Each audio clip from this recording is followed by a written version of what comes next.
Scientists expected mysteries, but nothing prepared them for the nightmare creatures violently erupting into recorded reality. No warnings, no explanations, just 30 unimaginable monsters tearing through the darkness, alive, colossal, and terrifying beyond human comprehension.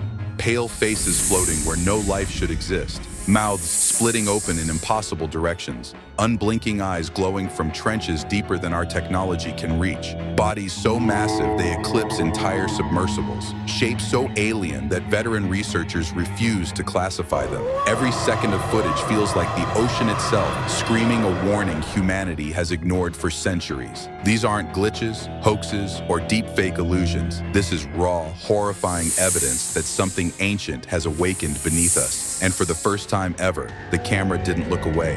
It captured everything. If you think you've seen all the ocean's horrors, you're about to be proven catastrophically wrong. Before we descend into the abyss, hit like and subscribe immediately.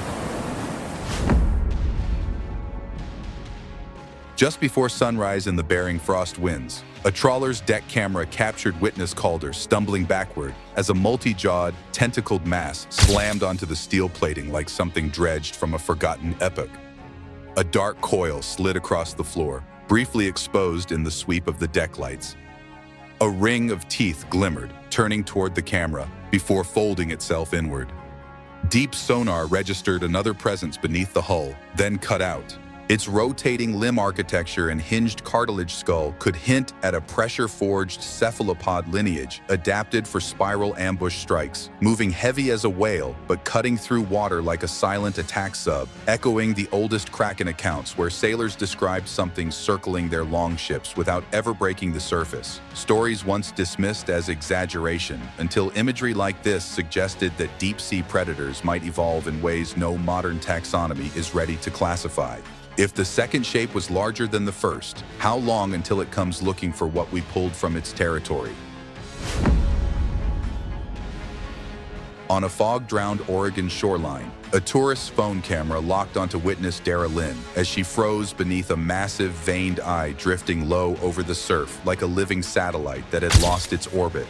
A ripple passed through the pupil, tightening as if adjusting focus. Vein lines bulged in slow pulses, illuminated by the gray morning haze. Something vast shifted underwater directly beneath the floating eye. Its layered corneal plates and muscular dilation patterns could hint at a species built for abyssal surveillance rather than attack. A creature that hunts by tracking motion across impossible distances, drifting huge as a cargo balloon, yet moving with the eerie deliberation of a leviathan described in old Voyager journals. Accounts of a watcher in the waves that seemed to observe ships rather than pursue them. A behavior now unsettlingly mirrored in this footage if the biological structure is genuine. If it knows we're watching, what does it do when curiosity turns into attention? Near sunset off the Patagonian coast, a research barge's stern cam recorded witness Ibarra stumbling back as a slick, almost human face emerged from a mass of gelatinous tissue washed onto the deck like it had been sculpted by currents rather than born. A pale brow lifted once, reflecting the dying orange light. Thin, tremoring gill slits contracted beneath skin too smooth to be natural. The mouth opened without sound, as though testing the air for meaning. Its unnatural symmetry, flexible cranial plates, and reflective dermal layer could point to a deep-pressure omnivore that evolved mimicry as camouflage, sliding heavy as a whale carcass, yet reacting with the sharp, unsettling stillness of the Ningen legends, whispered by Japanese whalers, stories of soft-faced giants surfacing in silence beside vessels, watching with eyes that did not blink, descriptions dismissed until footage like this matched them too precisely to ignore if the anatomy isn't a trick of light. If this is mimicry, what original shape is it hiding from us? In the Philippine trench zone, a submersible's front camera caught witness Dr. Hall cursing softly as a long, serrated fin sliced across the viewport like a shadow trying to cut the ocean itself in half. A jagged silhouette broke the beams, then vanished sideways. A low-frequency rumble vibrated through the metal frame. The lights flickered as something massive drifted above the craft. Its serrated dorsal structure, dense mineralized cartilage, and pressure-proof spine plates could be evidence of an apex glider built for silent high-speed pursuit in pitch darkness, moving long as a shipping container, but as smooth as a predator drone beneath ice. Reminiscent of Lusca myths from Caribbean lore, where divers swore a blade-shaped creature stalked them through vertical tunnels. Claims dismissed until sonar readings showed shapes too large and too consistent to be geological anomalies if the sub's footage reflects real physiology. If that fin belonged to a juvenile, where is the full-grown one now? At midday over open Atlantic waters, a drone survey camera captured witness Carter shouting for backup as a colossal, translucent coil rose through the blue like a ghost spine twisting its way toward the surface. A ripple crawled across its length, bending the water around it. A pulsating glow traced along internal channels like veins of cold fire. The drone mic picked up a low hum before the creature dove again. Its transparent musculature, segmented vertebrae, and internal light flow patterns could be the hallmark of a deep oxygen siphoner, a species adapted to extract trace gases under crushing pressure, drifting enormous as a derelict submarine, yet moving with the serpentine precision of the old Leviathan sketches made by sailors who claimed a glowing serpent coiled beneath their keels. Stories laughed off until modern sensors caught similar signatures if this footage hasn't been corrupted by distortion. If it rises farther next time, will it breach or will it simply look back? Near the Azores Ridge, an underwater pipeline inspection camera recorded witness Fenton swearing under his breath as a cluster of crystalline limbs unfolded from a trench and reached toward the light like a thing waking up hungry. Shards of bioluminescence flickered along jointed edges. The limbs recoiled, then darted forward with unnatural precision. A cold shimmer bled across the lens before the feed cut abruptly. Its chitin glass exoskeleton, reflective nerve lattices, and rapid joint articulation could imply an organism shaped by extreme pressure, where bone density becomes irrelevant and light diffusion serves as both camouflage and lure, moving deceptively slow like a drifting iceberg, yet striking with the surgical accuracy of the Umibozu myths. Entities said to rise from cracks in the seafloor and touch passing vessels just once to measure them, an unsettling parallel if what we're seeing is truly biological. If this thing is measuring us, what happens when it decides to reach farther? Just before dawn off the Norwegian archipelago, a deck-mounted camera recorded two fishermen recoiling as a slick, pale-bodied creature hauled itself onto the planks like something desperate to escape the nets rather than attack. A limb slapped down hard, leaving a smear that steamed in the cold air. Its head twisted once, too human in shape to ignore. The boards vibrated as its tail thrashed toward open water. Its strange limb articulation, glistening dermal membrane, and soft cranial plates could indicate a transitional species adapted to oxygening both air and brine, heavy like a seal carcass, yet moving with the sudden frantic lunge of old Ningen folklore. Tales from Japanese drift crews who whispered that pale shapes crawled aboard during storms, silent except for the wet drag of their weight if those accounts reflect some real evolutionary offshoot. If one climbed onto a boat for escape, what chased it up from below? At midday in a Mediterranean trench channel, a diver's helmet cam captured witness Shimizu going rigid as a mountain-sized cephalopod descended from the dark shelf above, like a continent slowly choosing to move. A shadow swallowed the diver's lights in one sweep. A pulse traveled across its skin like shifting continents. The sand below trembled under its passing bulk. Its massive, stone-textured mantle, pressure-resistant cellular layers, and cavernous sensory pits might suggest an ancient cephalopod line that never stopped growing, drifting silent as a submerged island, but reacting with the precision of a kraken described in 12th century ship logs. Records of tentacled giants whose faces bore the weight of ages, ignored as fantasy, until this footage mirrored them with unsettling accuracy. If that was only its head, how long was the rest of it beyond the light? Just past noon in the Sea of Japan, a trawler's bow cam caught witness Okada whispering a prayer as a titanic, dragon-like serpent rose from the waves, its head lifting higher than the mast like it wanted to inspect the humans staring back. Water sheeted from armored scales in shimmering cascades. A low, volcanic growl rolled across the deck. Crewmen froze, not daring to breathe. Its plated skull structure, glowing ocular nodes, and serpentine spinal contours could point to a deep ocean reptilian relic adapted for geothermal vents, curling heavy as a freight crane yet moving with the sharp, coiled elegance of the mythic Ryujin, dragons of old Japanese sea lore said to rise only when disturbed by human machinery, if those myths had any root in biological truth. If this was curiosity, what does it look like when it feels threatened?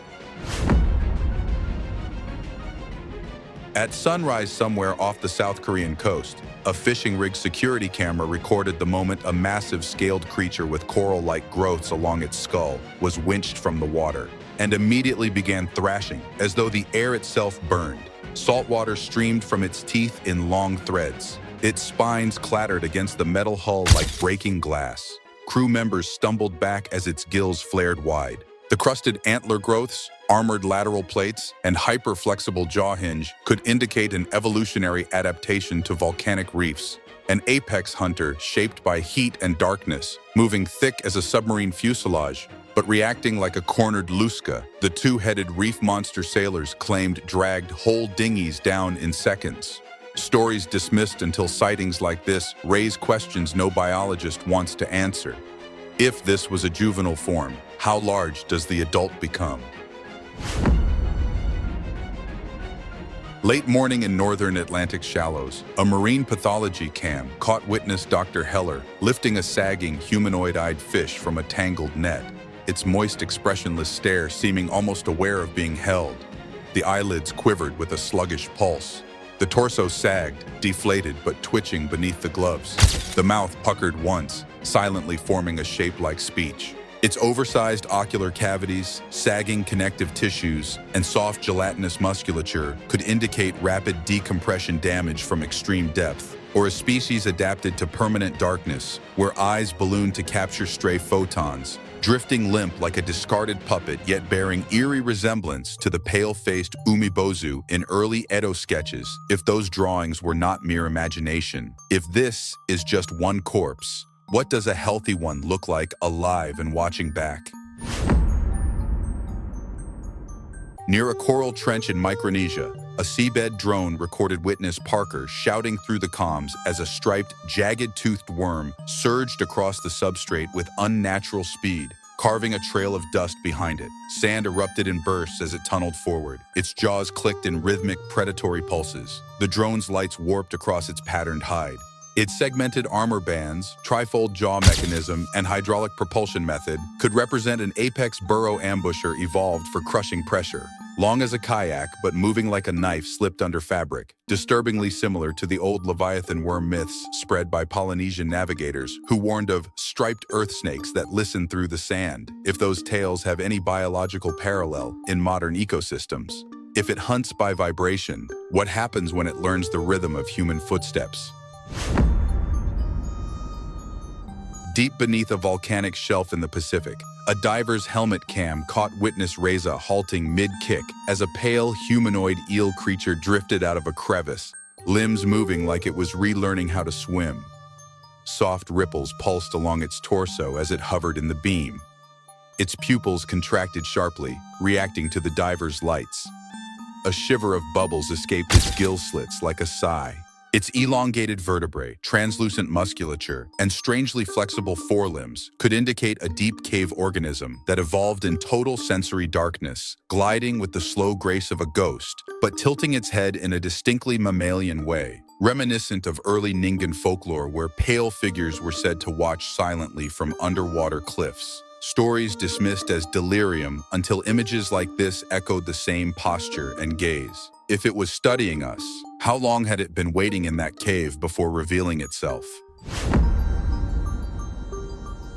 Off the coast of Argentina, a fishing drone recorded witness Ortega screaming for the crew to pull back as a massive black-headed beast erupted from the surf, jaws opening like a collapsing gate. Water poured from its teeth in thick, bloody strings. Its dorsal spikes cut the fog like silhouettes of broken towers. The sea churned around it, as if something bigger still moved below. Its enormous jaw radius, double-layered dentition, and shock-absorbing neck girdle could suggest a high-pressure pursuit predator designed for explosive bursts upward, heavy as a breaching orca, but snapping down with the brutal precision of a mythic leviathan described in medieval ocean maps. Those drawings mocked for centuries until modern imagery shows creatures with eerily similar outlines. If this was a warning strike, not a full attack, what does its real power look like? Just after dawn in a quiet harbor inlet, a tourist's aerial footage caught witness Ishikawa shouting for everyone to get off the railing as an enormous tentacled colossus surfaced beneath their boat, slow, deliberate, and horribly aware. Tendrils unfurled like roots, searching for something familiar. Its upper mass swayed as though tasting currents. The water darkened beneath it, hiding a larger shape. Its multi-node muscle clusters, sprawling neural lattice, and thickened cranial dome could imply an ancient cephalopod genus that branched off long before modern squid evolved, gliding enormous as a sinking cargo barge, but moving with the unsettling focus of a kraken from sailor myths. Creatures said to rise only when disturbed by human noise, a detail horrifyingly mirrored if this behavior isn't coincidence. If this is only a scout, what leviathan is waiting deeper in the harbor abyss? In a classified trench expedition, a submersible's viewport camera recorded witness Laird falling silent as a long, saurian neck slid across the floodlights, slow enough to be cautious, large enough to blot out everything else. Dust motes swirled around its hide in pale spirals. Its silhouette curved like a living arc of seafloor. A second, softer shape lurked just beyond the beam. Its elongated cervical vertebrae, massive lung cavity, and buoyancy-controlling air sacs might suggest a relic marine reptile, surviving in isolated pockets of deep water, as large as a drowned cliff, but gliding with the calm, sweeping motions described in old plesiosaur sightings. Reports dismissed as hoaxes, until footage like this makes their persistence uncomfortably plausible. If there are two of them down there, how far does their hidden territory extend? Mid-afternoon in a Baltic sinkhole, a cave diver's shoulder camera captured witness Mira drifting backward as a gigantic skull-like head materialized from the murk, jaw splitting open wider than any known predator. Bioluminescent particles shimmered against its teeth. Its hollow eye sockets tracked the diver's light. Water pressure shifted as if it inhaled. Its hypertrophied jaw hinges, cartilage-fused cheek plates, and cavernous cranial cavity could signify an ultra-deep scavenger evolved to consume anything that sinks, drifting massive as a shipping barge, yet moving with the patient menace of storytelling's oldest leviathan serpents. Creatures said to swallow sailors whole beneath moonless waves if the myths captured even a fragment of truth. If it breathes in the dark, does it also listen? On a remote seabed ridge, a crawler drone recorded witness teams freezing as a towering, long-limbed shape stepped across the sediment, each limb moving with fragile elegance over the rippled floor. Particles scattered as its limbs touched down, its abdomen lifted, pivoting as though sensing heat.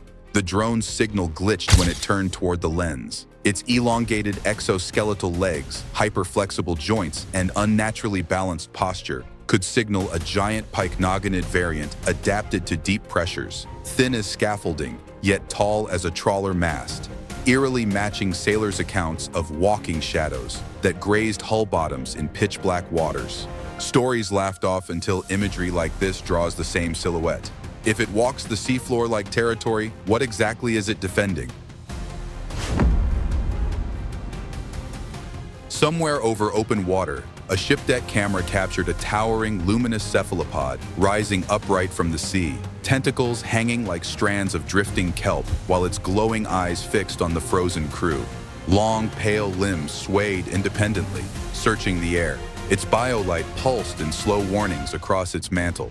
Waves around it calmed unnaturally as it hovered. The elongated limb symmetry, internal light organs, and buoyancy lift posture could indicate an organism evolved not just for deep pressure, but for controlled vertical ascent. Vast as a floating tower, yet swaying with the eerie calm of the mythical Lusca, creatures said to stand above the water before sinking silently back into impossible depth if those tails hid any biological foundation. If it can rise without effort, what does it hide when it chooses not to be seen? In a silent trench corridor, a diver's light revealed a grotesque figure drifting forward, its body half humanoid, half decomposing mass, draped in barnacles as though the ocean itself had been sculpting it for years. Strings of silt coiled around its limbs as it reached. Its face hung slack, neither dead nor alive. The water temperature dropped as it floated closer. The calcified growth plates, soft tissue decay patterns, and parasitic colonies could point to an organism adapted to mimic corpse-like shapes to lure scavengers, drifting slow as a drowned log, but tilting its head with the gentle awareness of old Ningen stories. Tales where pale forms rose toward divers with outstretched hands, not for attack but recognition if those myths were based on fleeting encounters. If it wasn't approaching the diver, what was it drifting toward behind him? Near a continental slope, helmet footage showed massive sediment clouds lifting as an enormous creature approached, jaw stretching wide enough to swallow a submersible whole, teeth glinting like a forest of needles. Sand spiraled upward around its breath. Its skin rippled with armored waves. Divers froze as its shadow crossed the seabed. Its flexible jaw hinge, pressure-stable skull, and overlapping armor plates suggest a predator built for sudden burst ambushes. Large as a moving cliff but steering with the precise glide of the ancient Leviathan serpents sketched in pre-modern charts. Creatures drawn absurdly huge until discoveries like this hint that the artist might have underestimated scale. If this was only one specimen, how many can the trench sustain? Within a bluish fog of plankton glow, a cluster of worm-like giants twisted together, each one bristling with horned spines that clicked against the others, like an underwater hive vibrating with intent. Their bodies coiled and uncoiled in synchronized pulses, spines locked and unlocked like organic gears. The water shimmered from their movement alone. Their cluster behavior, segmented armor rings, and coordinated twisting might suggest a collective organism functioning as one body, moving broad as a shipwreck but weaving with the fluid precision of mythic sea serpents, described by early explorers who swore multiple heads rose and fell in unison if those records were misinterpreting a swarm event rather than a single creature. If this swarm moves as one mind, what does it decide to hunt together? On a fishing deck slick with rain, a gelatinous mass the size of a truck sagged over the rails, its surface rippling slowly, as if sensing vibrations through every fold of its body. A deep tremor passed through its center. Its edges tightened, then relaxed again. The deck groaned under its shifting weight. Its colossal bell structure, pulsating water chambers, and dense mucosal layers could indicate a deep-pressure jelly organism that collapsed under surface pressure, heavy as a beached whale, but alive enough to react with the cautious contractions described in old sailor logs of breathing islands that vanished when touched. Perhaps not islands at all, but enormous gelatinous predators rising too far from their zone. If this one surfaced by accident, what force pushed it upward? In open water, drone footage captured a monstrous cephalopod dragging itself partially above the surface. Head bowed, tentacles slithering across the waves with a weight that suggested centuries-old muscle structure. Its mantle bulged once, expelling a plume.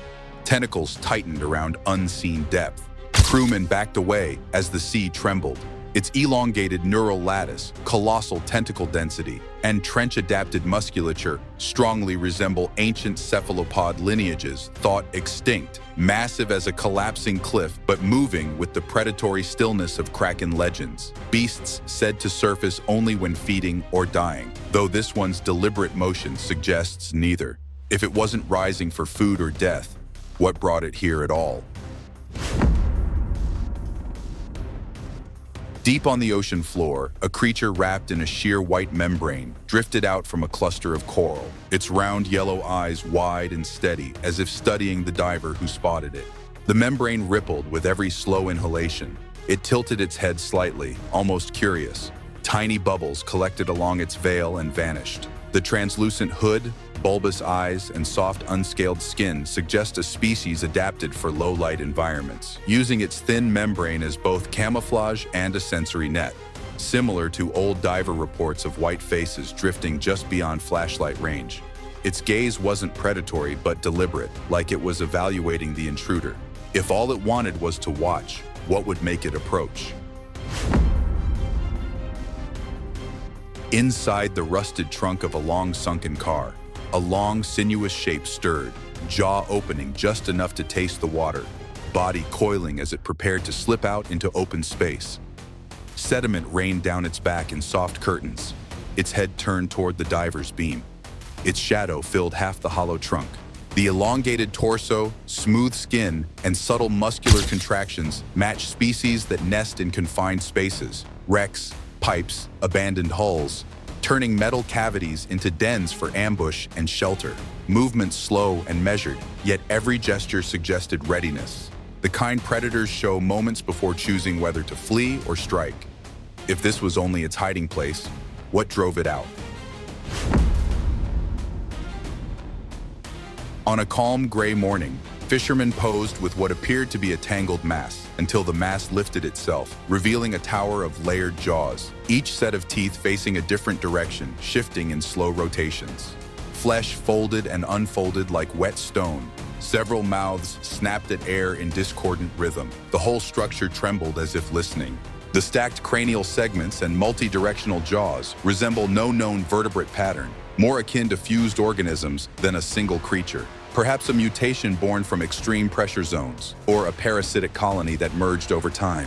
Legends of many-mouthed devourers appear in several coastal myths, once dismissed as exaggerations. This shape makes those tales seem modest. If these mouths share one hunger, what happens when it finds the source? The Bloop Wakener. Suspended in the blue haze, a diver kicked backward as an enormous head emerged from the gloom, skin pocked with pale ridges, mouth yawning wider than the opening of a cave. Air bubbles streaked past its teeth. Its eye rolled, unfocused yet aware. The water vibrated under its approach. The massive jaw hinge, pressure-adapted skull, and pale sensory pits suggest a deep-sea megapredator evolved for sound hunting. Something that lives where light never reaches, guided only by tremors and echoes. Stories of the bloop once assumed it was a distant anomaly. This shape implies something massive, slow, and ancient might still drag itself upward when disturbed. If this ascent was accidental, what could awaken it again? On a storm-worn vessel deck, a colossal pink squid-like creature dangled from a crane, tentacles draping to the floor, its enormous glossy eyes reflecting the entire crew in distorted miniature. Its mantle twitched in slow contractions. Suction pads flexed as if searching for grip. A low vibration hummed through the crane cables. The oversized ocular bulbs, elongated mantle, and dense clusters of tactile nodules suggest an organism evolved for complex navigation in pitch-black trenches, built to sense motion miles away. For a creature of this scale to surface, it must have been chasing something, or escaping something far larger. If this was the hunted, what does the hunter look like? On a weathered dock, an old fisherman held up a small, pitch-black creature, limbs splayed, head tilting forward as seawater streamed from its claw-like fingers. Its spine arched as though resisting gravity. Its thin tail curled around his wrist. Its mouth trembled, but made no sound. The skeletal structure, elongated arms, and amphibious texture suggest a transitional species, part reptile, part deep-sea scavenger, possibly swept into shallower waters by violent undercurrents. Myths of miniature sea people often describe them as fragile, wide-eyed, and strangely human-like, washing ashore after storms. This one looked newly born or newly displaced. If this is only the young form, how large does the adult become? The deeper we stare into the ocean's darkness, the more we understand how little of our world we truly know. Every strange encounter, every impossible shape drifting through the blue, reminds us that the sea is not empty. It is alive with stories older than humanity itself. These creatures, whether misunderstood, unseen, or beyond our current science, challenge the boundaries of what we believe exists. They awaken curiosity, fear, and wonder all at once. And maybe that's the point, to keep us searching, questioning, and listening to the whispers rising from the abyss. If these discoveries stirred something in you, fascination, intrigue, or even a little fear, don't let the journey end here. Like this video, drop a comment with what shocked you most and subscribe to Mystery Footage Uncovered so you never miss the next unbelievable sight waiting beneath the waves.